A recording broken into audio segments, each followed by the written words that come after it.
You can call me later. Me, I want to be your lover. Oh, baby, call me this. Well, you're useless. My woman. You're not my boy. Come on, come on, come on. Money, my woman. My woman. Come on, come on. I need my woman. My woman. Come on. You know this one, eh? Mashi, Emma Melody, Emma.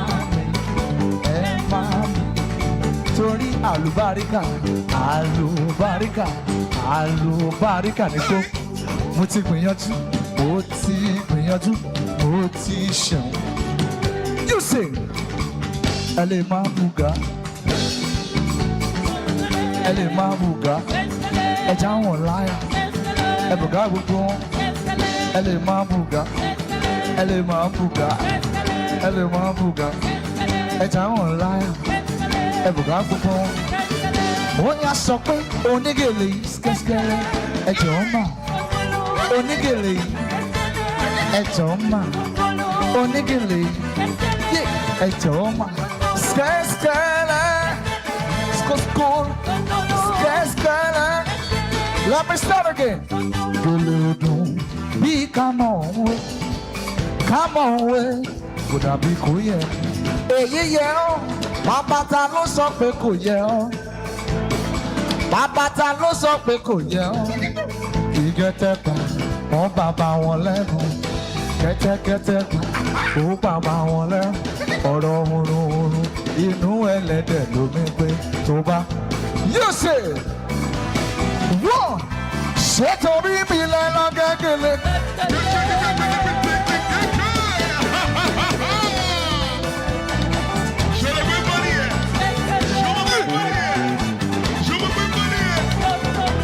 Àní ṣé torí mi lẹ́nu gẹ́gẹ́lẹ́? Ṣé torí mi lẹ́nu gẹ́gẹ́lẹ́? Ó yá èmi náà á gẹ́ bìlà mi. Èmi náà á gẹ́ bìlà mi. Honda. Yes, sir. You go, like this.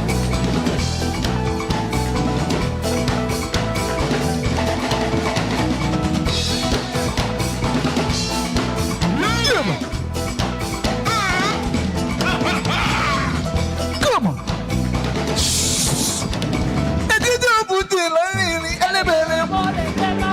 Go down low. You see.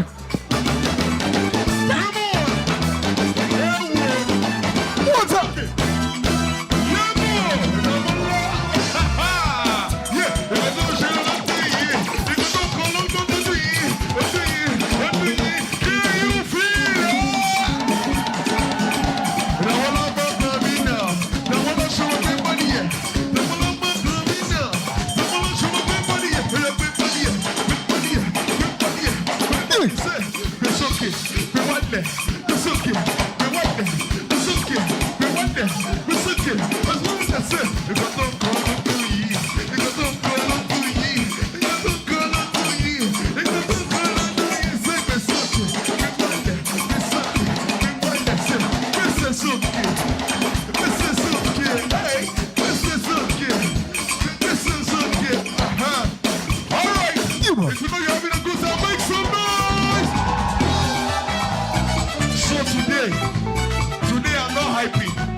I'll give you the microphone and you're going to hype us.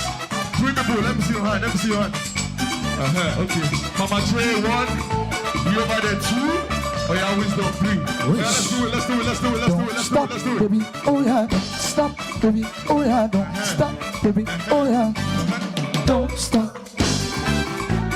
Oh yeah, now. So yeah, our hype woman today.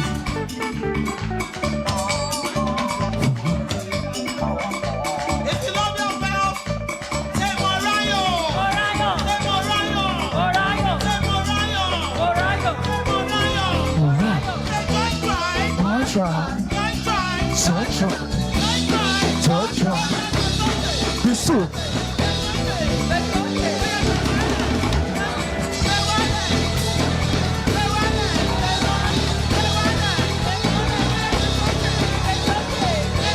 Mama J in the building.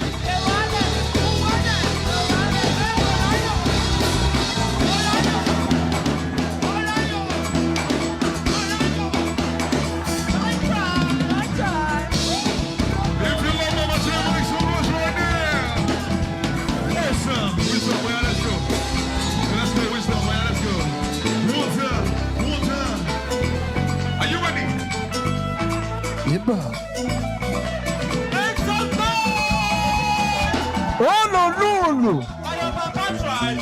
Now my papa tried. Now I don't try. Now my papa tried. He's our star. Let's go.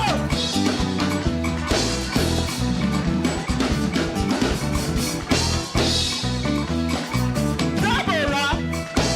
Deborah. Deborah. Deborah. Deborah.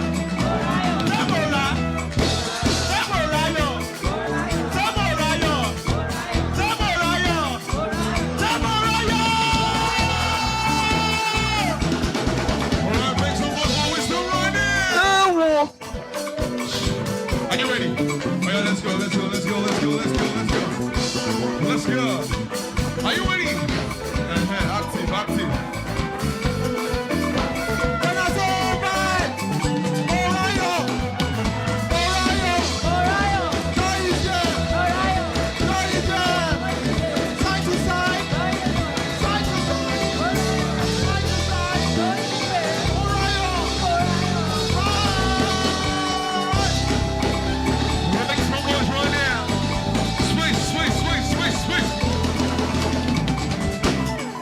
Somebody's ready here today. Where are you? Where are you? Where are you? Well, come outside. Let's do something. One time for the girl with the beat. What's your name, man? Sorry? Tony. Tony, are you ready? Come on. Tony, what are you doing? I am dancing. Yeah, you better dance. You better dance. You better dance. You better dance. You better dance. You better dance. You better dance. You better dance. Hey, one time for the birthday girl. Two time for the birthday girl. Three time for the birthday girl. Four times for the birthday girl. One time for the birthday girl. Yes, sir. Two times for the birthday girl. Three times for the birthday girl. Four times for the. Let's go, say. Go to you. Go to you. Go to you. Say go to you. Go to you. Go to you. Go call you. Go. Say go to you. Go to you. Go. Say to you. We wanna play. Say. Everybody say happy birthday to you. The Georgia blows today. Are you ready? You already know the drill. You already know the drill. Like this, like this, like this, like this, like this. Just bounce, just bounce, just bounce. Whenever we're bouncing, the number one that down TV is here. Are you ready? If you love Morayo, make some noise. If you love Morayo, sing that down. If you love Morayo, sing big B. If you love Morayo, sing big B. Ladies and gentlemen, I give to you the number one queen of Talk TV. I give it the queen of Talk TV. Ladies and gentlemen, make so much more.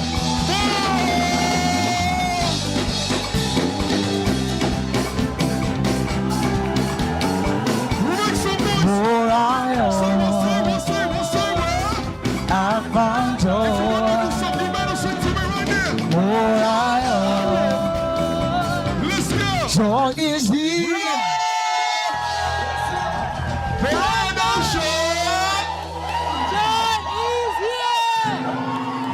Please, Excellency, thank you so much for coming. Joy is here. So we know Nigeria can be difficult. Bad things are happening. But we thank God for life. No matter what, we thank God for this moment. Thank you all. Do I have any first-timers here? I can see some people in green. Yes, I know Click Initiative. Yes, I know you're here. Who else? Please stand up. Are you here for the first time? Welcome to Morayo Show. We are happy people. When you show me your dancing step. You gotta show me your dancing step. Welcome to Morayo. You've got to listen.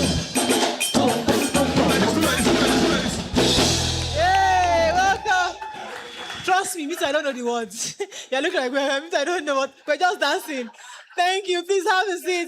Thank you so much. So, I hear one team like that. They call them Arsenal. One.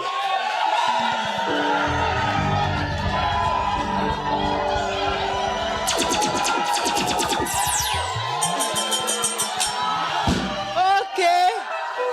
So why are you wearing your jersey? See them. They actually came with their jersey.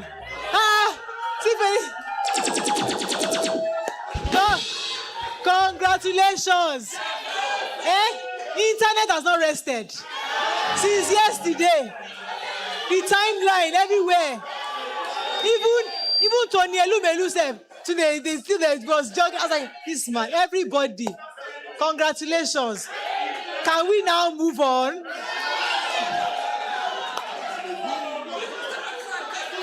Okay. So I said, wait, small. I heard that it was after 22 years. Thank God. So today, I'd like to wish a friend of the house, Dr. Olumide Emmanuel, is 56 years old today. From Joy Tribe, we'd like to wish you a very happy birthday. So what's happening? Anybody wants to tell us any gist happened between yesterday, today, weekend? Anything that's interesting? Okay, I will give one person microphone to give me the Arsenal gist. One person. Okay, let me hear from that lady. Yes. Tell me, Arsenal, what happened? Okay. Good morning, everyone. Morning. So it is Arsenal that is reigning. Yeah. After 22 years, and we decided to carry this cup. It is by His mercy that we are not consumed again. So they used to consume you before? We were like they that dreamt dreams. But we are waiting for the next one. That is the Champions League. They will celebrate full time. Chema said after the next 22 years. So, Pele, for those that who they beat? Which Man City? The Bournemouth and Man City, they played the draw. Okay. So we needed a draw to win the Premiership title. So it was that draw that made us to win. So Gunners for life, Arsenal for life. Let's go back to the Morayo Show, please. So our flow for today, we'll start with the topic of medical negligence. You have to remember ourselves, we're back in Nigeria. Medical negligence in Nigeria, and we have somebody who has a real case to share with us. We also have with us in the studio today an NGO called Click Initiative.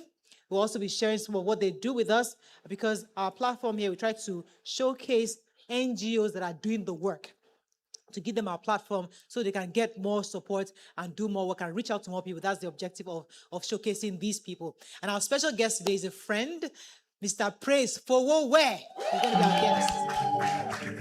He came all the way from America to come and visit us. I told him that I hope he came with dollars, but he came with some nice gifts for you, so don't worry. You're going to get some nice gifts. So I'd like to thank our viewers and our audience, both online and offline. Also, if you want to be a member of our live audience in the studio, please book a seat by scanning the QR code on your screen. We don't want people just walking up to the studio and coming in. It will make it very rowdy. So please go to our website or go to scan the QR code on your screen and get the website and then book your seat so we know you are coming and prepare for you. That's the best way. But we'd like to bring in more people to join the Joy Tribe. Joy Tribe, how is the tribe doing? Don't worry. Our elections are on Monday, right? So please try to come. For those of you who are not around, please make sure you come on Monday so we can vote. We're not allowing online voting because we don't want INEC, because some of you are more popular than others. You can't start calling your aunts and cousins from Germany, from London to come and vote. No, we would rather have it here. And because those of you who are going to be leading people here. People who are here. Although we plan to have Joy Tribe UK, Joy Tribe America, Joy Tribe Singapore. In the coming months, we'll be doing that. We're going to be opening our virtual audience very soon. So we're having Joy Tribe in different parts of the world. But you are the firstborn. So we have to make sure the leadership is here and those of you here will lead. So we're pretty excited to have this new executive ESCO start to work from next week. Okay, Damola and the Joy Band. And Dabs, I always forget to greet you sometimes. It's fine. But your hair is nice. Thank you. Oh!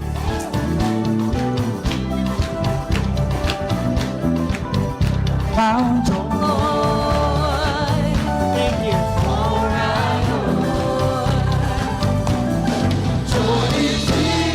So, thank you, Dabs, for reminding me about my hair. So, my outfit was by Gweme. Gweme, thank you very much. Gweme Studios. And then we have to thank Sweet Sensation again for giving us something to snack on today. And Benga at Smith always provides my jewelry. And Fola Scott did my hair. The pixie cut. And we're getting lots of reviews about the hair. Everybody, yeah, so it's really nice. Thank you very much. So let's move on to our comment section. Now, our discussion today, as I said earlier, is quite serious. And it's also something we have all heard about at some point or the other. It's about the fact that there's a high rate of medical negligence in Nigeria. A case was brought to us about a woman who did a medical procedure, and after the surgery, a pair of scissors was left in her body. She was stitched up by the doctor, and there have been several cases where people come out to complain about the carelessness in the health sector. Because this is the Joy Tribe and this is the show, we'd like you to share with us your own experience, or if you've heard of any of such experiences in your own life, and let us so we can talk about it and then bring more light to it. Hopefully, government can see this and begin to do more work to ensure to reduce medical negligence in our hospitals. Who would like to go first? Let me start with the lady in green in front. Where's the microphone on this side? Yes, ma'am. Go ahead. Good morning, everyone. Morning. My name is Moyo Alabi. And talking about this medical negligence, I have an experience. My nephew actually is a victim. When he was just a year old, he had fever and he was taken to a private hospital.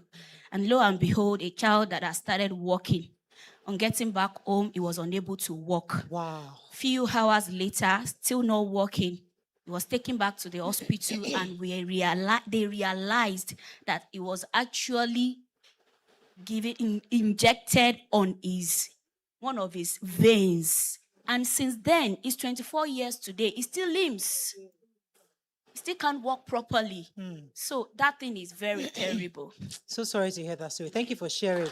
I mean, many people have really gone through this. I mean, I also, in my own life, I've heard stories of many things that happened in the hospitals. Who would like to share another story with us? Yes, ma'am. My name is Blessing Bodseri. Good morning, everybody.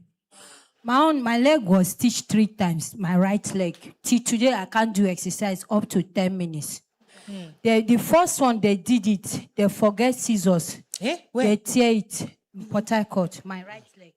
They forgot scissors in your right leg? Yes, they forgot scissors. Then they did the operation again. The leg was swollen. I cannot put the leg down. It was bringing out pus. They have to open the leg again. After that, the 3rd time, that is the only time that they get it right. Up to now, I can't do exercise up to 10 minutes. Wow. That is me. I love doing exercise, but after then, I can't do exercise up to 10 minutes. Then my nephew too died. They gave him injection. Although he was SS. So they gave him injection on the wrong vein.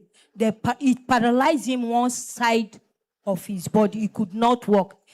Actually, he died 4 years ago, 13 years plus.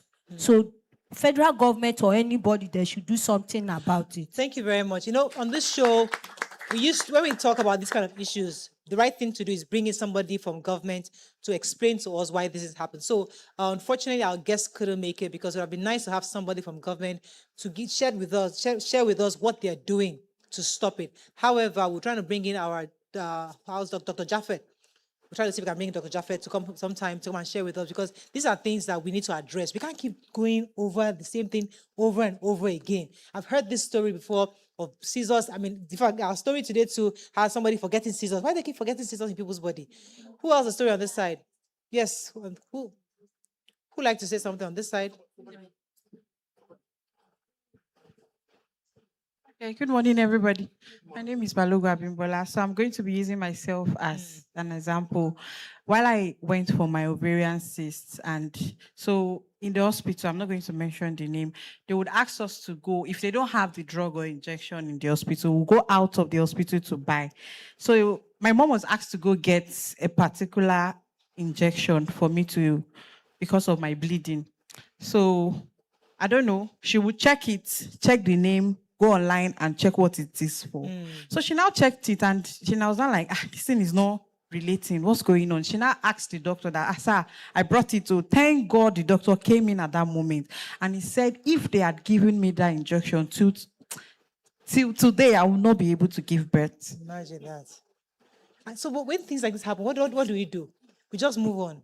You know, in other countries, you can have a class action suit where you just get lawyers to come together. You get other people and then take the case to court and try to get some kind of justice. But here, we just believe God for a better Nigeria and nothing happens. It's quite sad. Let me come to this side. Yes, ma'am. Good morning, Joy Tribe. My name is Tony Dowane. This happened to one of my pastor's wife. She, in the process of trying to give birth, they did CS for her. And they forgot scissors and pin in her womb. So the tummy was just becoming more bigger. Till tomorrow, the tummy is still big. So they have to reoperate her again. They removed the pin. They still forgot the scissors. So going back home, yet the pain keeps existing. The tummy keeps becoming bigger. Although, you know, CS, when they give it through CS, they cannot press the tummy or do anything. So believing is just a CS process, it will come down with time. So the pain keeps persisting. They have to take her back again. Until when they now realize that there's still scissors in her womb, they have to remove it. The boy is about 14, 15 now. The mother's tummy is still very big, like a pregnant woman. So, but we thank God for life. The child that the baby is alive after several. It happens to my daughter as well. They injected her in her vein. After about going to 7 or 8 years. A lot of x-rays, a lot of scan, but we give glory to God that everything was corrected again. Thank you very much. Let me pass the mic to... Okay, there's one very next to you. Okay, go ahead. My name is Ifoma Okike. So I want to share this story. It happened to Can a you friend hear of Ifoma? mine. Okay. It happened to a friend of mine in Port Harcourt that she wasn't feeling fine. She was having her waist pain. So they said she should go for X-ray. And they said the results will come out in 24 hours time. You know, Nigeria. So the result later came out in 48 hours time. And when the results came out, they gave her drugs. The doctor prescribed drugs that she should be taking. After 1 or 2 weeks later, they called her from the hospital and said, Madam, please don't be angry that the result they gave you was not for you, that it was for another person. And then she had already started taking the drugs. So in this case, she was like, had it been something of surgery or what? That is this what they will just tell her? Please don't be angry. We are sorry. So I don't think this issue now is federal government or whatever. I think it's the negligence of the hospital. Yeah. So that's my own. Thank you so much. You know, I was reading a report from the US. There was a doctor who the regulators were trying to look into his processes. And he was trying to prove a point that he was adhering to the process. So he went to go and check records of other people's health benefits just to corroborate his own story. Do you know that he was actually, they seized, or they suspended his license for a whole year just because he went to go and check other people's records illegally? Something as small as that. In Nigeria, it's not a big deal. But just to think about how regulated the medical industry abroad is. Here in Nigeria, people get away with it and they say, so sorry, you. We forgot to seize us. Sorry, you. We gave you the wrong medication. Sorry, you. And you're just supposed to move on. And unfortunately, Nigerians, as we are, we always move on. We just trust God. And that's all we have in this country. And it's really sad. Let me take a couple of more comments from this side. Who has... I would like to leave Mama first. Pass the mic. Yes, ma'am. Any language you want. Patricia, Mrs. Patricia Neke is my name. Yes. This thing happened to my friend sister. She has not married, but it's a fibroid. So after the operation, when she wants to have a menstrual period, started feeling pain as if she wants to die. They went back to the hospital. Then the doctor told her that she's supposed to be taking injection of 150,000 every month for 6 months. He didn't even let her know after the operation. Now she's running up and down. It's just 2 months ago. To get that money to be taking that injection is a problem. She's lying down every day crying. So I don't even know. Thank you very much for sharing. So she's in pain right now. She's in pain. And she needs money to help her to get the injection. Yes. The 150,000 naira. Every month. Every month. Yes.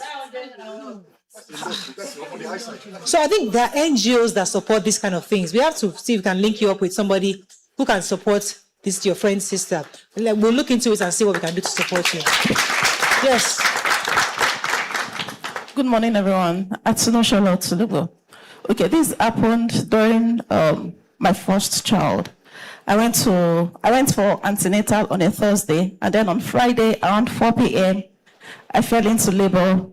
My husband followed me to the hospital. They couldn't find my file. I was in labor. My husband was going back and forth to the reception. They couldn't find it. Not until around 2 a.m. that I gave birth. That was when they found my file. Imagine if there was an emergency. What would have happened? And then recently too, that same general hospital, my daughter was ill. I took her there. The doctor wrote a medication for me to get at the pharmacy. On getting there, the pharmacist looked at me and asked, "What's the weight of your baby?" I told her. She was like, "Who was the doctor that wrote this medication for you that is not for our weight? That medication is too high for my daughter." Imagine, general hospital. Let's take a couple of more and we're done. Yes, sir. Yes, ma'am. Good day.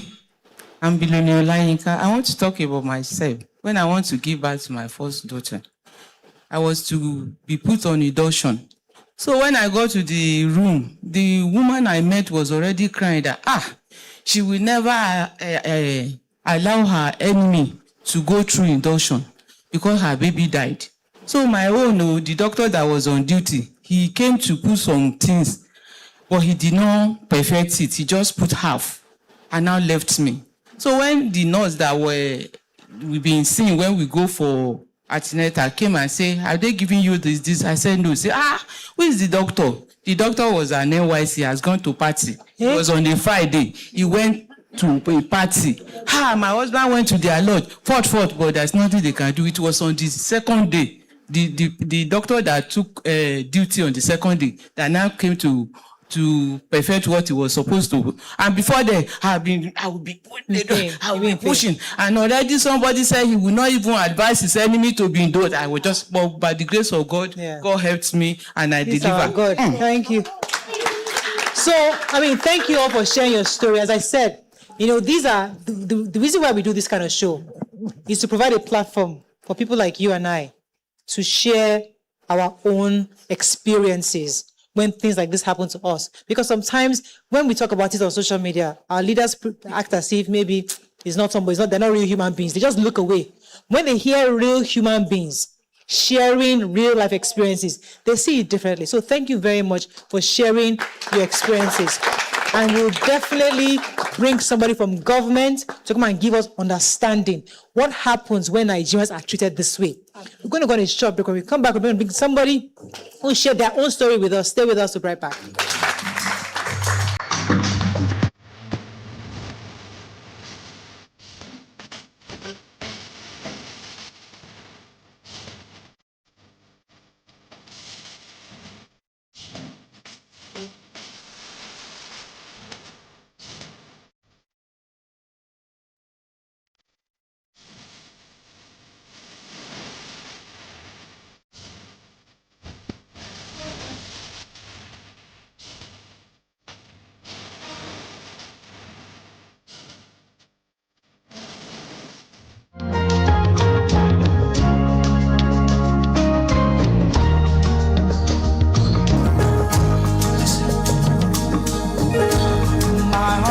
So filled with joy,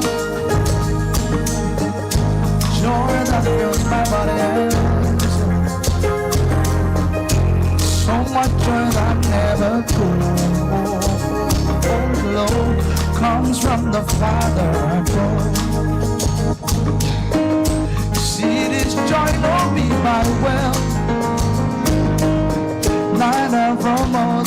victory. It's by the gift of salvation, yes, given to us freedom to scream and to shout. Oh, call me for fire. Oh, call me for hallelujah. Baba,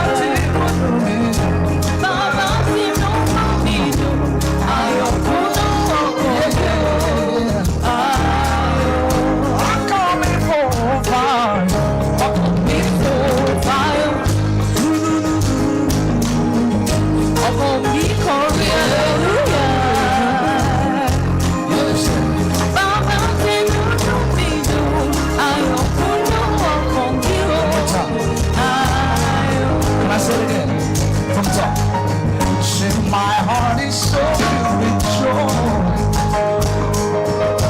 joy that fills my body and soul. So much joy that never goes, comes from the Father above. See this joy don't be my will, neither problems nor real things. From salvation, here is given to us freedom to sing and to shout. Everybody, you say, oh, come me for fire.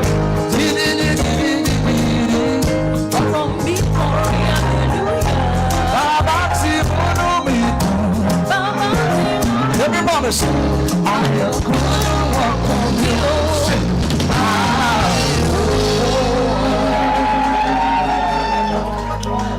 Welcome back. Thank you for staying with us. So earlier I had mentioned a woman who had a pair of scissors. And they came in about 11:49. So after the surgery, the thing is this, please, I know I'm going to make it sharp, so I won't talk long. Yeah. So after the surgery, they wanted to give her milk. And Milo, which I objected, but they insisted. It's only one person against 8 and 10 people. I said, it's not normal because of the kind of surgery she underwent, fibroid. But they had their way, they gave it to her. So 6 hours after the surgery, they said she has to walk upstairs. Their theater is downstairs, their ward is upstairs. So I demanded for stretcher or wheelchair. They said they don't have any, that's what they do here. What do I do?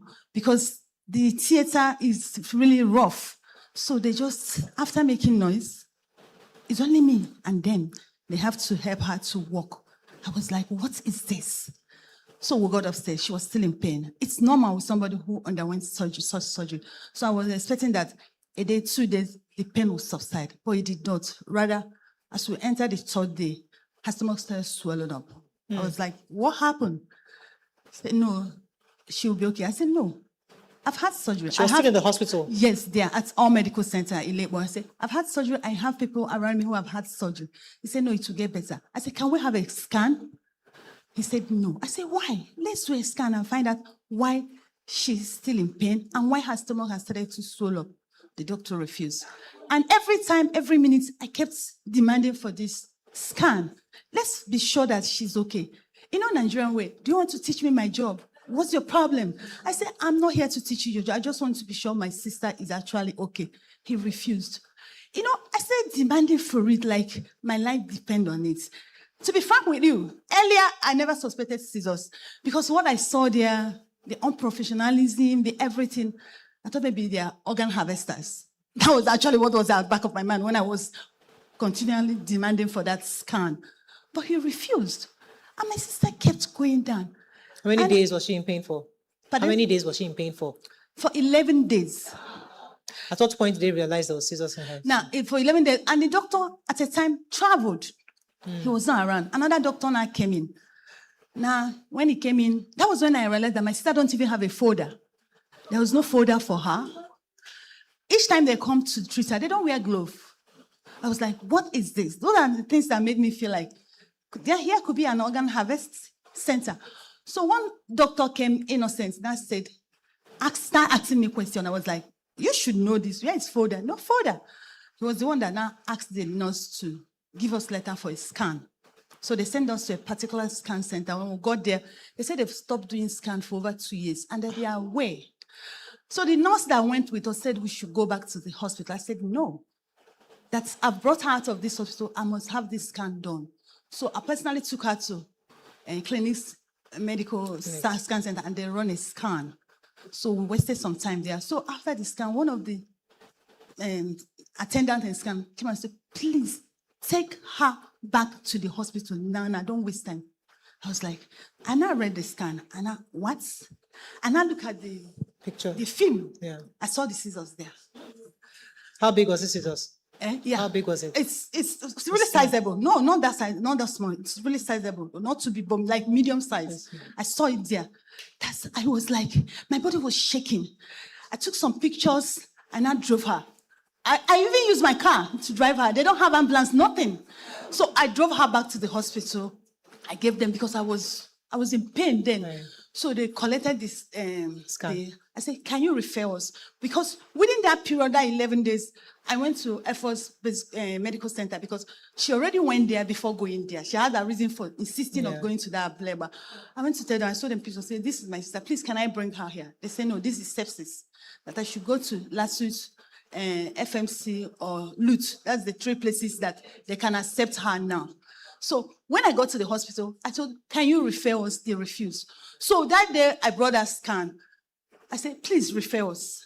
She's weak because before that scan day, she has not eaten for 5 days. She has not taken water.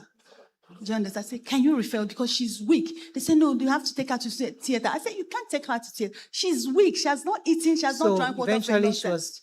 So that was how they rushed her again into the theater and remove the scissors. So in the morning, so I was a little bit relieved. I thank God at least she will get better. The stomach will go down. The greenish thing that was coming out from her stomach would stop. But in the morning, one of the nurses that has not been around came and said, Auntie, are you still like this? I said, they had another surgery on her last night. Say, what happened? I said, you put left scissors inside her stomach. She shouted, that we are looking for that scissors that day. They had that for surgery. I said, He said, Auntie, I beg, no talk. I said, no. He said, they were looking for it. They have to count the fibroid thing they brought, check her again. They didn't see, they sewed it back.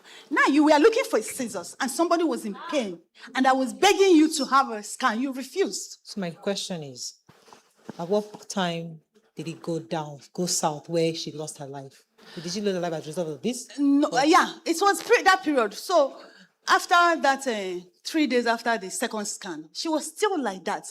I kept referrals. You people are just doing try and lock here. From what I see with your, if you don't know what you're doing, just referrals. They said no, they refused. So one of the doctors called Dr. Kaya. They said, the thing is that, so one of the doctors, I kept, why is her stomach still swelling up? He said, her organs, her intestines are weak. So one of the Dr. Kaya, they told me that her organs are weak, that if they refer us, that it may result to dialysis. I said, is it not better we start dialysis early than to stay here and mess up everything? You people should refer. They refused. And as at this time, the doctor, Dr. Abioda, was not around. It's easy now I realized that doctor actually ran away. Because 6 days before I moved my sister from that place to Lasuth, he was not around. Each day I'll call him, say, I'll come tomorrow. I'll call him, I'll come tomorrow. And he never came. So my question now is, when this happened, as a Nigerian, what did you do? Did you make a report? Did you go to the police? Did you file a report officially to any of the... See, I contacted my... That's why she's here. She's a friend too. Can you pass the mic to Ife, please? That was why she came. Okay. We tried to move her. Yeah. We try everything to move her. We called our family member, our friends, who tried to move her. Yeah. Do you understand? But, there are some things I may not say here. Yeah.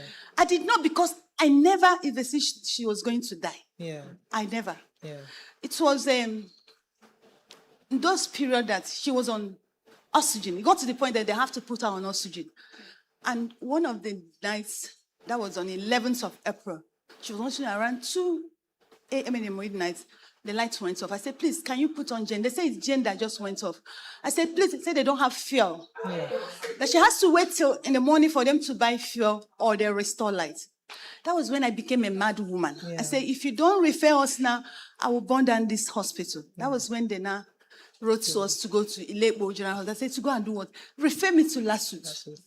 So they refer us. Now, who is going with us? She was on Katika in her nose. She was on drip. I put her in my car. They say nobody's going with us. Okay, No doctor, no nurse. because of time, I have to. Yeah. cut the So story they then short. went to remove the fuel, the drip and Katika in her. I said, how can you remove this thing that is giving her strength? By this ugly hour, driving from Ableba to Keja. Yeah. Only me. Do you want her to die on the road? So that was how we moved her to Lasudan. Got there, they say, we brought her with a lot of bacteria. Yeah, because after the second surgery, they didn't close the wound, which I kept asking them. They said nothing will happen. And each time they come with bare hand, no glove. So they said we should put her in an ICU in Lassus. They put her in ICU because they said that her organs are shutting down. They have to revive her organ before they can start Let me just treatment. hear from Ify very quickly. Tell us what happened on your end. Okay, I think she omitted the part that on Easter Day, which was on the 5th, we actually made an arrangement again to move her to a hospital in Lekki. And we also made contact with another scan center in Ilukweju to take her there to have a scan run on her.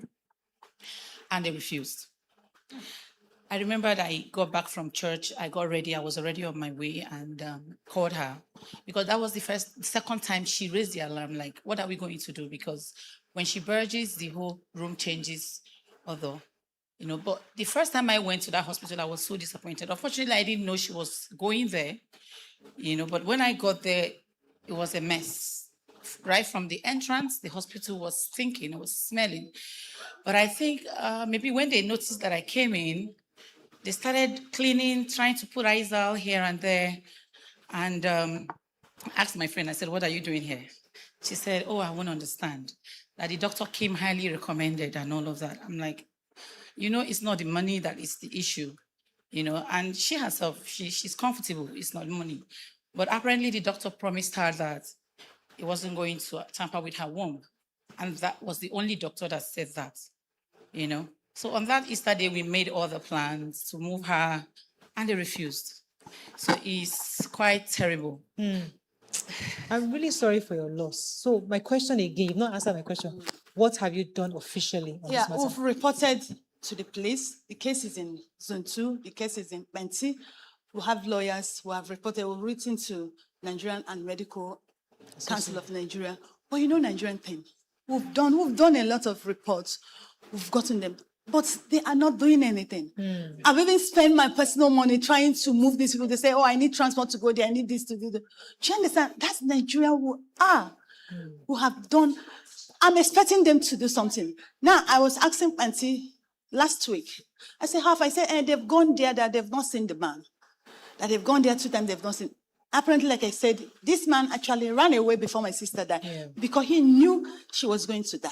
Now, I'm really sorry. It's okay. I mean, this is a very heartbreaking story. We will try to reach out to the hospital to get their own version of the story because it's only the right thing to do as a TV show. The day she died, we called the doctor. She did not come. We sent text message. Till today, he has not taken calls, replied text message, or reached out. So thank you for sharing your story on the show. We will give us the details of the hospital. We will officially write them, say that you came to our show to share your own bit. We'd like to hear them also to come and tell us what happened on that day. And we'll also see what we can do to help you follow up with your own, with the law. Because the truth is that these kind of situations are very painful and you shouldn't be fighting this alone. Nigerians collectively should fight because when we fight for her, we fight for each other. So we'll see what we can do to support you on this. But so sorry for your loss. Thank you very much. Thank you very much for sharing your story. Thank you very much.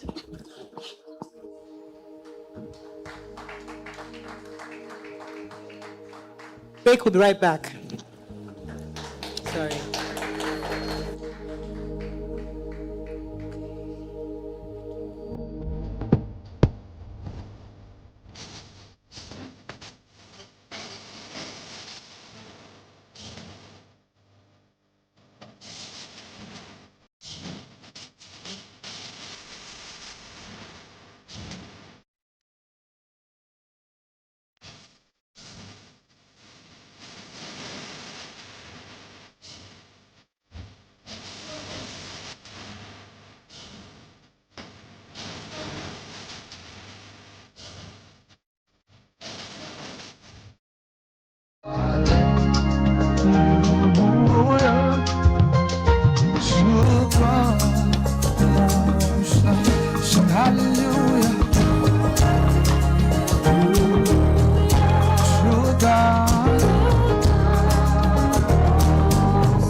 So as we said before, we'd like to provide our platform to NGOs that are doing the work. With just the next few minutes, we'll be having the NGO called CLIC, C-L-I-C Initiative, here to speak to us very quickly. Mrs. Temitope Akimbomi, welcome to the show. Thank you for having us. Thank you. Who is CLIC? What do you do? And what's your vision? What do you do? Okay, all right. So the full name is Community Life Innovation and Connect Initiative, CLIC Initiative for short. We are a community-based NGO in Ikorodu, in the arts of Ikorodu, Agric, to be precise. So our story from the beginning is that we started initially as Eyimo Outreach because the visionaries are actually based, they relocated from Nigeria to USA, and on getting there, they saw how life is, and just because they wanted to give back, they came up with the concept of having like a soup kitchen, where people could just come in because they saw that there. So they reached out if I could help, start with that. And that was how we started as Eyimo Outreach, So during the very early days, like late 2018 to early 2019, we observed, World Food Day, if Easter is coming, Christmas is coming, we just give out things. But they were like, if we could get a place where people could come in, get a ticket and have access to free meals and everything. So while waiting for that, we just moved around in a mobile way, just to give people meals and everything. If fasting is coming, like the Muslim fast, we go to a mosque, we take cooked food, have a contact person, maybe the imam, if it's a church. That was how we were doing it. But along the line, we were like, this is not sustainable if we keep giving out fish and do not teach them how to fish. So by the time we're going to celebrate the 2nd year anniversary, we came up with a community that we've been giving food items to. We now thought of how do we celebrate the 2 years anniversary of Eyimo Outreach. Then we're like, we need to move from just giving to teaching people how to fish. And that was when we came up with Skill Up Now. Because during those times, we came across a lot of things, and this young lady there, Beauty, was she was one of the beneficiaries attending a government school. That seems to be a government school in that axis. And in a class, you have over 100 students. So she was one of the people who placed on beneficiaries where you could go along at school area during lunch period to take a meal. So it was a win-win because the people who were approaching them will give them a certain amount to give a certain set of student food during lunch, this thing. So, and that was how she became a volunteer along the line. She's about to get admission now. All right, so... And then during the 2nd anniversary, as I was saying, we now sat down, we had to go back to the drawing board. We can do better than this. We can do something more structured. Because one thing we also discovered on that journey is that many of the students in that school, they don't get to finish SSC. And some of them, months later, a year later, you find them riding bikes, you see the girls pregnant. Yes. Those were the problems we encountered. We're like, we are not helping. We can get these young ones engaged. And that was how we birthed Skill Up Now. That was how we celebrated the 2nd year anniversary, and we moved from Eyimo Outreach into Community Life Innovation. We discovered the problem in the community because these are children of people that we buy things from, maybe church members, neighbors, and we're like, we can do better. I don't want to be going one day, I want to take a public bus, and that to me that I knew in that school that I was giving food is the one driving me. I want you to be able to do better. Fantastic. So that was how we got to... how many lives have you impacted so far since you started? Okay, so if I just want to say, because our reach is not so much for now because of limited, resources. So I can just say over the course of the past 4-5 years, in terms of people that we have actually trained because we also came up with something we call Ishiowo. So Ishiowo, when people saw that name, it was very catchy, want you to learn something, like learn a skill and things like that. And we also have another program that we were calling Skills in School. We took those skills into the school, into the classrooms, fabric embellishments, hair making. So if I want us to say across the schools and the one we do during the long-term break, I would say over 1,000 people. Yes, I could say that. So what are your needs? What Nigerians are listening to you right now and they're saying CLIC Initiative. What do you need? What do you need to move to the next level? Okay, so what we need, the big picture for CLIC Initiative right now is that we've acquired not like we acquired it personally, but through the help of someone, we have a physical facility where we are looking. We want it to be a fully functional vocational center. like I was saying in my mind that we might not be able to produce the next Vicky James, but we can produce an Omolade Ajayi that just want to do well for ourselves. Yeah. So we want people that we don't want the next person that will train in tailoring, hair making to just do it the way every other person is doing it. So if you cannot give us money, you can get us facilitators. You can get someone that is well grounded. I can't remember the name of the person that sold this cloth for you. You were saying it at the beginning of the program. But we want people like that to come in and help us train these young ones. Yeah. So that person is not just another person on the roadside sewing cloth. Yeah. We want them to be fully grounded. So the future for us is that physical property. We want it to be a fully functional vocational hub where young people can come, have hands-on training and well-trained, where they can compete with their counterparts outside the Ikorodu, because people have this Ikorodu, I just want that bag, things like that. You see a boy, what doesn't they do? What's that? That's what we do. So we want to break that stereotype, that cycle, that there are great minds within the four walls of Ikorodu, and if they have equal opportunities to access quality skill training, by professionals, well-grounded people, if a Vicky James can give them a 2 week this thing, they can be the next big thing. Fantastic. I mean, I just wanted to give you an opportunity to share with us. We would like to also celebrate your graduates whenever they are graduating. Please bring them here. We'd like to celebrate them. All right. So we just to support you. I see Beauty. Want to give the mic to Beauty? Tell us a bit about your experience. Let's pass the mic to Beauty. Yes.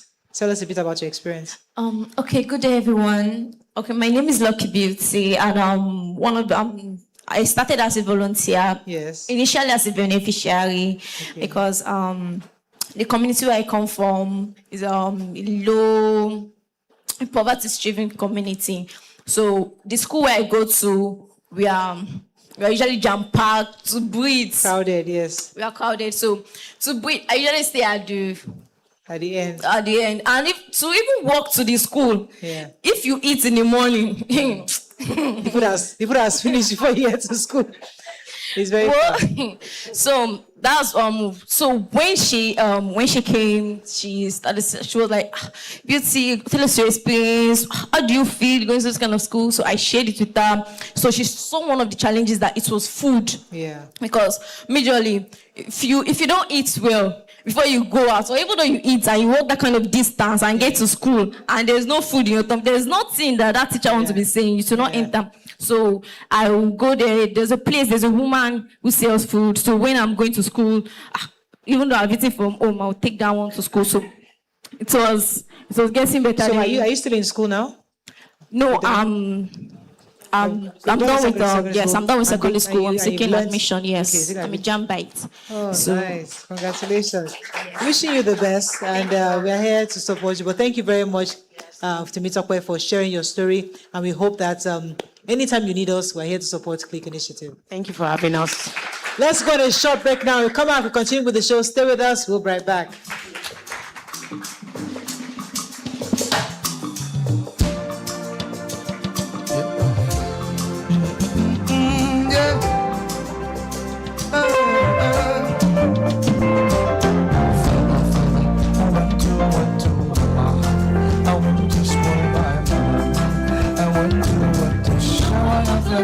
Shower your blessings, Father. I want to spoil my mama. I want to shower your blessings. Tell her, sit down and the show me purpose. Sit down, call me tear. Be kind to tear. As I don't they correct. See them don't they connect. I want out in Thomas. License start confirm. Oh, do I shower your blessings on me? Blessings on me. Oh, do I shower your blessings on me? Blessings on me. Yeah. I want to follow. I want to spoil my mama. I want to shower your blessings. Oh, I want to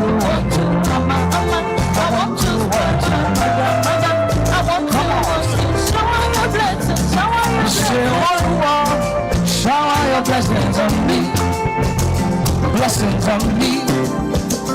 Yeah. Oh, Lord, shower your blessings on me. Blessings on me. Everybody say, Mother, mother, I want to, mama, I want to spoil my mother, mother, I want to, shower your blessings, shower your blessings, mother, mother, I want to, mama, I want to spoil my mother, mother, I want to, shower your blessings, shower your blessings. when you want me, I'm in San Francisco. When you want me,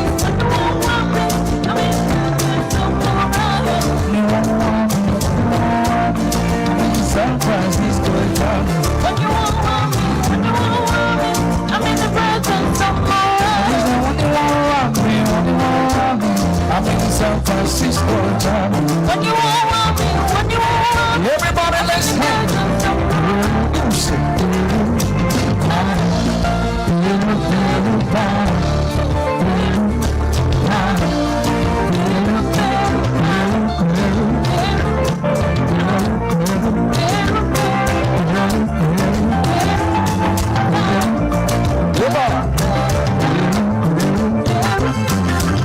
you know this one? Yes. Congrats, anywhere you go, congrats, and it's what go. I just say, girl, you're like, or you say, be baba, you sing.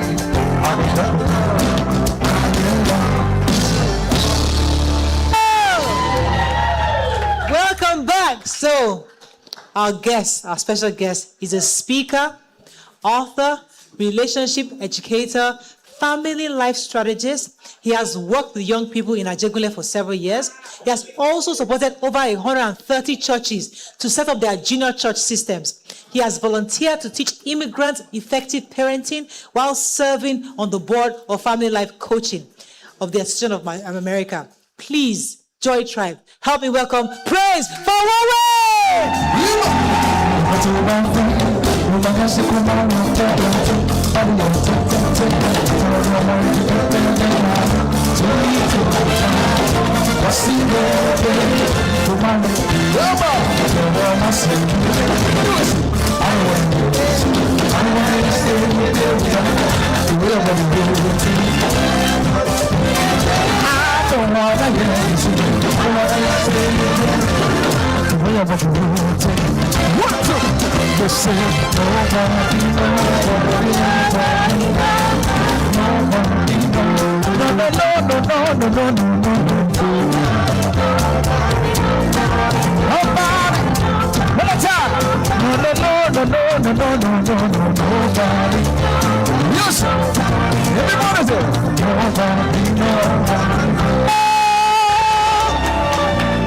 Please welcome to the show. Whoa, Praise. I'm so excited. Good to have you. Yeah. So how was your trip from Americas to come and join us in Nigeria? You know, all you foreigners, we like to hear you come and visit us. How's it been? I mean, it's been excellent. I love Nigeria. I come home every year, once a month. Once a year. For like 1 full month to volunteer and support people. So this has been really, really exceptional because now I see a lot more opportunities in Nigeria than before. And So and you go before you now see the opportunity, right? It feels like that's what really happens because now when I come, I see the beauty of Nigeria. I see a whole lot more. Because many people don't know that until you live abroad, you don't really appreciate Nigeria because there are things that Nigeria does better than America. And I always say that. For example, if you have to do a tooth removal, right? They can charge you as much as $5,000. But if you manage your tooth in Nigeria, and even that, you have to go to several places. Yes. But if you go to any of the whatever You here, do a fantastic job. with 150,000. Your tooth is out. Nigeria is a great nation, and we need to celebrate our country. So, congratulations on the Family Life Conference that happened recently. Tell us about that. Oh yeah, I mean, I saw you dancing on social media. 10 years ago, we noticed that 15th of May is usually designated as International Day of the Family, and Nigeria wasn't really celebrating, so we decided to do something about it. And for 8 editions, we were in Lagos. So last year we took it to Benin, and this year we went to Uyo for the first time. Trust me, when I got to Uyo, I told myself, some people have no business living in Lagos. I'm telling you. Because the life they live in Uyo, everything was fresh. I mean, the soups, everything was fresh. I've never seen a road network like that in Nigeria without any pothole. Wow. As in 4-lane. Wow. In Uyo, it was something else. We need to leave Lagos. Honestly, Lagos sometimes we are also it's just congested here. Traveling outside Lagos sometimes opens your mind. It was my first time in Uyo, and trust me, I didn't want to really leave. I mean, because everything was just fresh. The food, breathtaking. I mean, just forget about it. So, Praise, this family life practicing they've been doing for years. Yeah. I mean, this is before anybody even thought about family life being a course. Yes. Something you must learn, the skill. Yes. You started, Yes. and then it was as if you're a lone ranger. Yes. Only you talking it. Now, almost every practitioner has walked through your school. Yes. Tell us about that journey to where you are today. I left university studying accounting, and from year 2, I knew I wasn't going to practice as an accountant because I was the guy at school that girls came to ask about relationship tips, and guys came to ask for tips on how to ask a girl out. So when I graduated, I wanted to go to the US for family science, and my father passed, so I couldn't go. So I started thinking, what would I do? Start out going to be the end of my dream. So I asked my mom if she could help me with people who have done marriage successfully. So she told me that she had a group, and then there were people who had been married for 40 years there. So I decided to interview all of them, 40 to 65 years, about 25 of them. And some of them, every time I asked them, how did your marriage work? They'll tell me, Adura, a family that prays together stays. But I knew families that were prayerful who had gone through divorce. Yeah. So it dawned on me that maybe there were things they were doing that they didn't also know. So I asked for permission to study them. So I was studying them, I was taking notes, I was building frameworks and all. And when I concluded it, I couldn't bring it to the public because that was the year when what was trending in Nigeria were American certification, UK certification. So I felt nobody was going to buy it. Yeah. But I started writing for this day newspaper, and the more I wrote, people will come and meet me to say, your thought process was totally different. And for me, I wanted something that was purely African because I've always believed that Africa's got something to offer the world, right? And so I had a dilemma. The dilemma was American certification was what was trending. So I decided to say, okay, maybe if I affiliated with a school in the US, Nigerians will buy. And then I sat with my mentor, the late Dr. Miles Monroe, and he looked at the entire framework and he said something. He said, Praise, I have traveled everywhere. I have never seen anything as comprehensive as this. And he said to me, he said, 2 options. He said, if you take it there, they are going to balkanize it that when they return it to you, it will not look like this original thing I'm looking. He said, the other option is take it to the market and start gradually. He said it would take some time, but the market will eventually accept it. And so I got back to Nigeria, and then about 6 people came to me and they said, Praise, come and teach us this, your model. So I told them, if you can lock yourself up with me for 7 days, I'll teach you. So that was the first time we did it. And everybody, they just went around and then they told their husbands, and that was how people started signing up. And for the first time, we were able to set up the family life industry in Nigeria, which never existed at that point in time.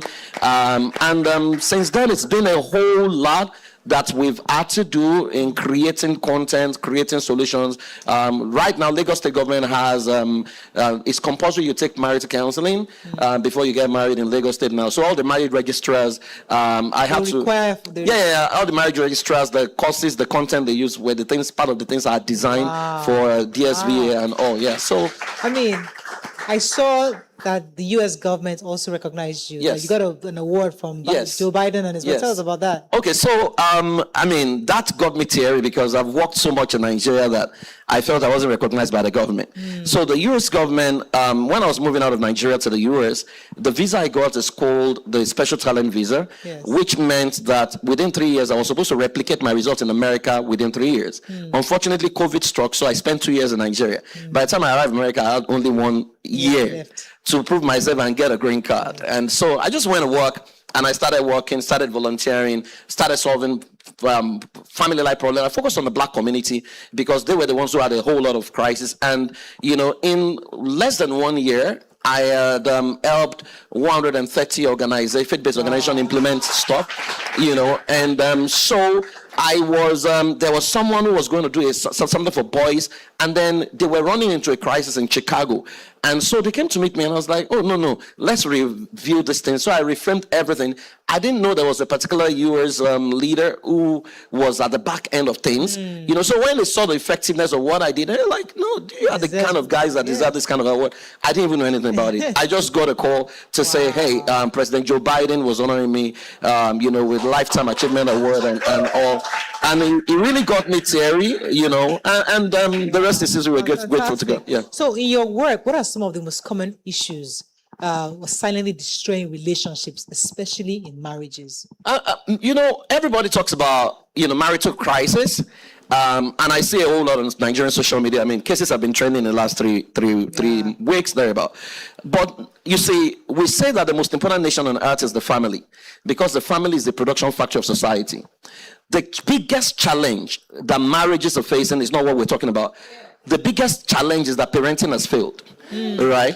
And so it's garbage in, garbage out. We're no longer producing wholesome men and wholesome women who are coming into marriage. And so they can show up, they can get a good job, drive big cars, but once the trauma has not been fixed, it would show up in marriage, because unhealthy people will raise an unhealthy marriage, and they are going to traumatize their partner. So I always say that when you see crisis in a marriage, right, you know, you're looking at the symptoms. I'm looking at the root cause. And usually when people come, because we have a psychometry, and that's another story, because I mean, we designed a psychometry, and why I designed that psychometry was because my dad used to be an Anglican priest, and when my father used to counsel married couples, he would spend 2 hours, and he used to irritate me that he would come home and be transferring aggression at us. So when I started, I decided to create a psychometry that you don't need to show up with for anybody. Once you take it, in 15 minutes, we can accurately diagnose what is wrong, right? When we diagnose those cases and people come, it consistently revealed that at the root of many marital crises are childhood trauma, right? And if you don't fix those trauma, right, there's nothing you're going to be able to fix, you know, because at the point of showing up in marriage, the person is already traumatized, and they're going to traumatize their spouses, because what you have is what you give, and hurting people will hurt other people. So really, that's the problem. Now, for those of us, thank you. For those of us here, we have children already, or we are raising children, and maybe we already have grown-up kids here. How do we fix it? I mean, is it too late for us, or your principles can only work for those who are just raising children? No, it's not too late. The first thing I think they need to do is to go back home and take a report card. Ask your child to assess your parenting. If they have to rate your parenting between 0 to 100, what will be their rating of you? And you must be open-minded to take your report card without any consequence, right? And so when they feed you back, what you need to do is to apologize to them. Let them know that you did the best you could with what you knew. If you knew better, you will act better. You don't know better. Many of us slapped and spanked children at age 5 for spilling water. We didn't know better because that was what was done to us, right? And so let them know that you're human, and then ask for permission to help, because you are willing to now help. And what it means is that you need to go for classes, you need to take lessons, and you need to find out how parenting works. Because you see, parenting is an 18-year curriculum. What happens from age 19 is your report card, right? And for many of you, you are closer to 19, and then your report card is not looking good right now, but you can actually fix it. Well, you see, praise. There are some spouses, they'll say, I had hard parenting. My parents beat me, and I turned out well. Don't tell me, because the friction between husband and wives are getting information, they're going to get exposure, they're going for conferences, they're learning from you.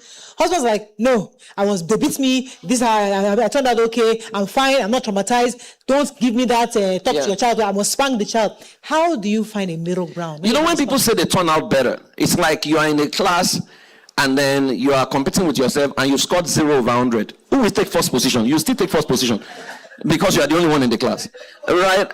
When they say they turn out well, they don't understand the fact that many of them were domesticated, they were not disciplined, right?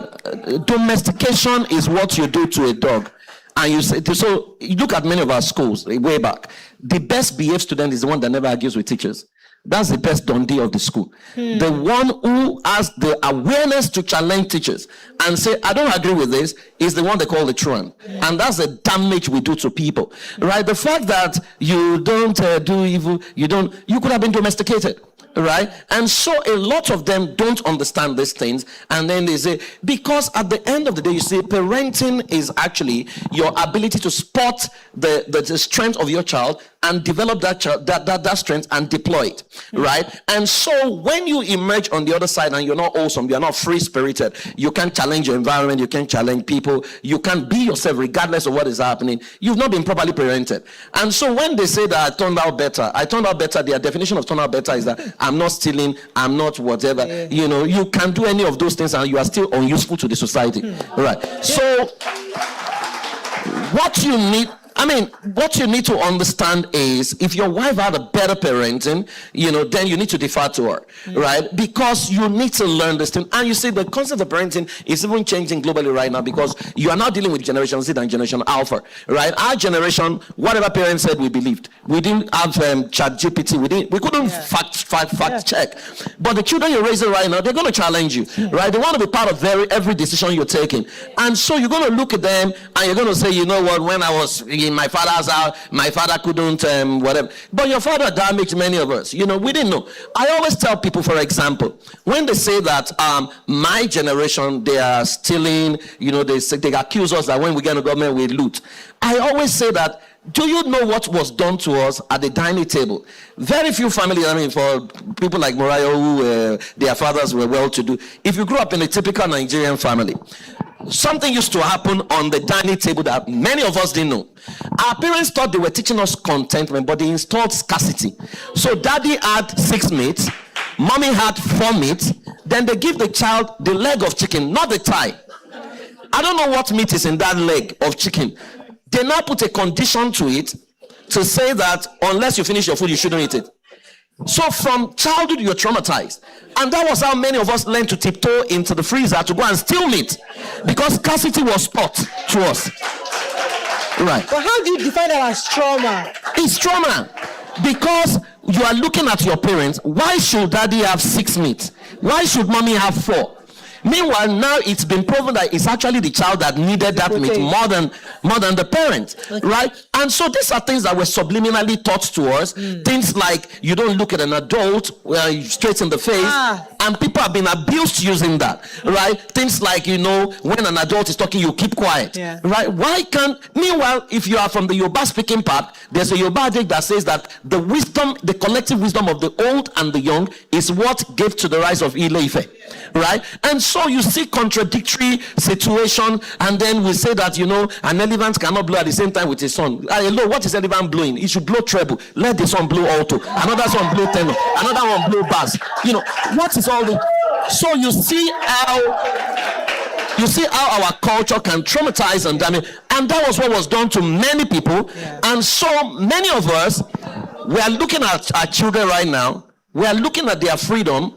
And we are being tormented by how free they are, and we can't accept that freedom, and so we now try to, put rules and regulations in place and all, Okay, but I have to challenge you a bit. Please go ahead. Because you are living in the abroad where these children are given so much liberty. Yes. I'd like you to share your own experience with Nigerians living abroad, with raising kids with the African background, and then you're now living in a free world where the children there seem to have all the liberty in the world. Yes. So, as an African living abroad, how do you therefore manage raising your child in that kind of a Children don't have freedom and liberty in the abroad.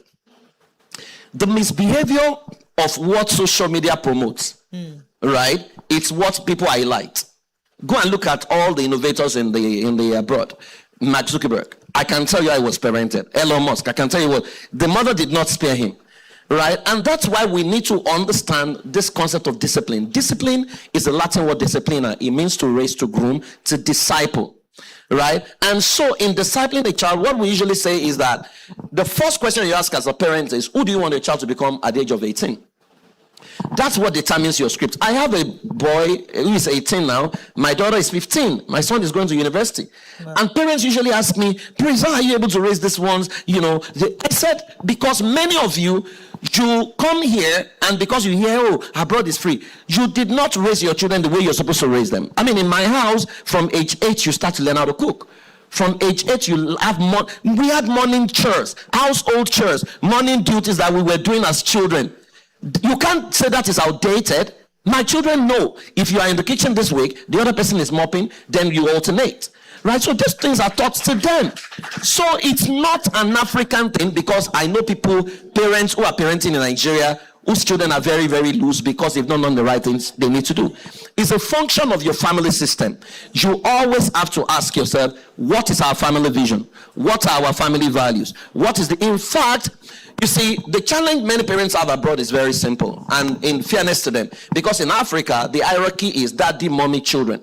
Over there, it is the child, mommy.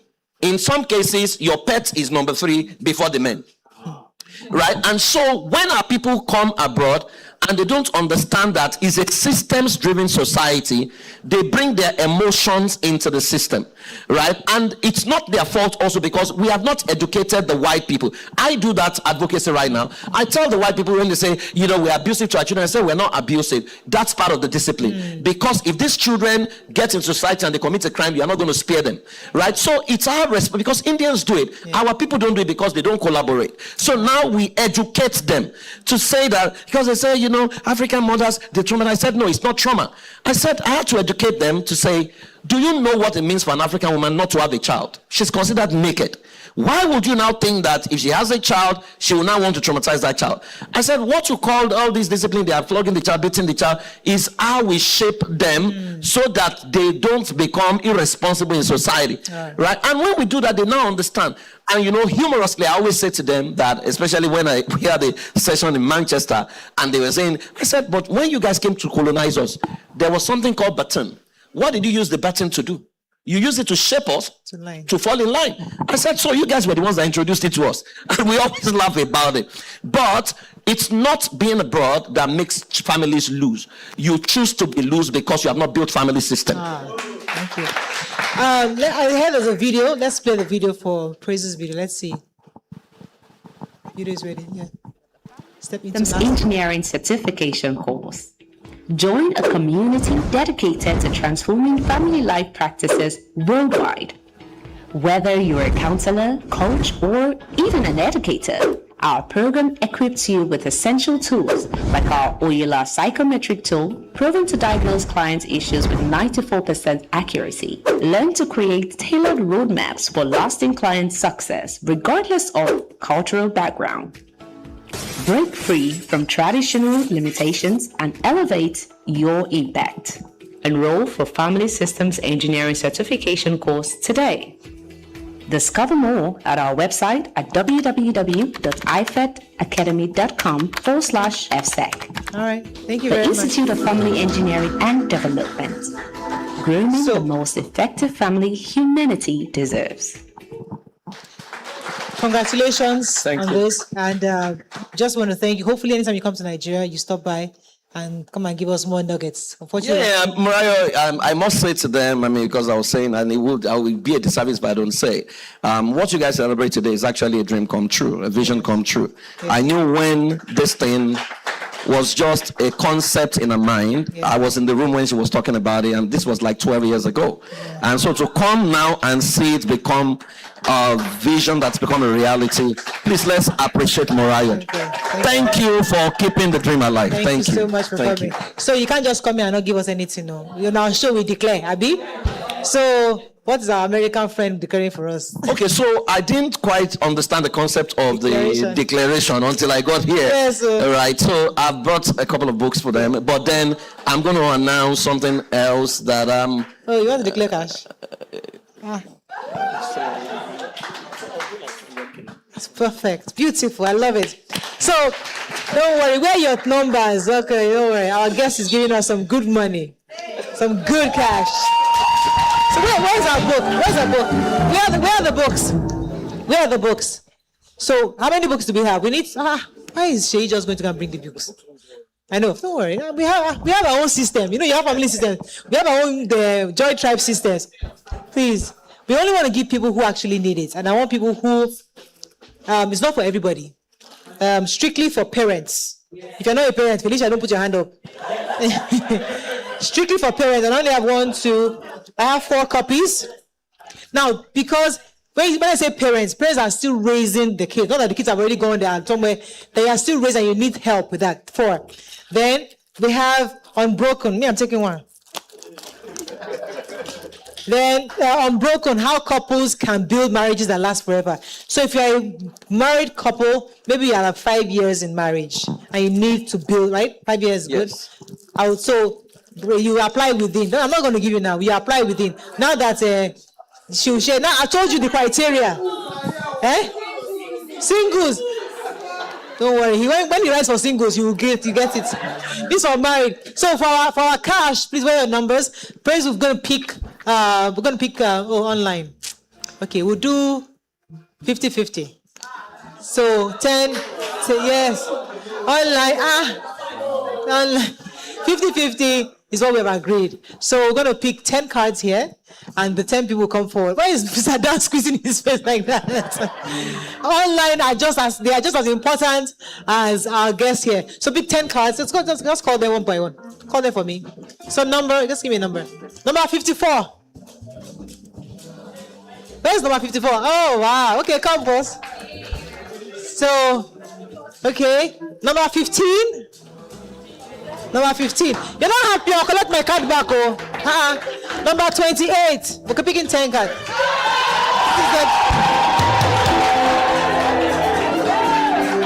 Number 32.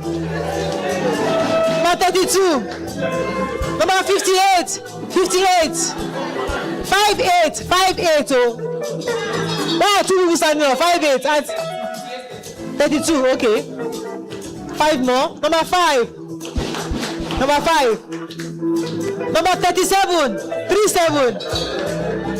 Number 2. 2 more. Number 35. And the last, Felicia. Last, number 6. Congratulations. So we get 10 people online to also give you. Thank you so much, Praise. It was a pleasure having you. God bless you. Yeah.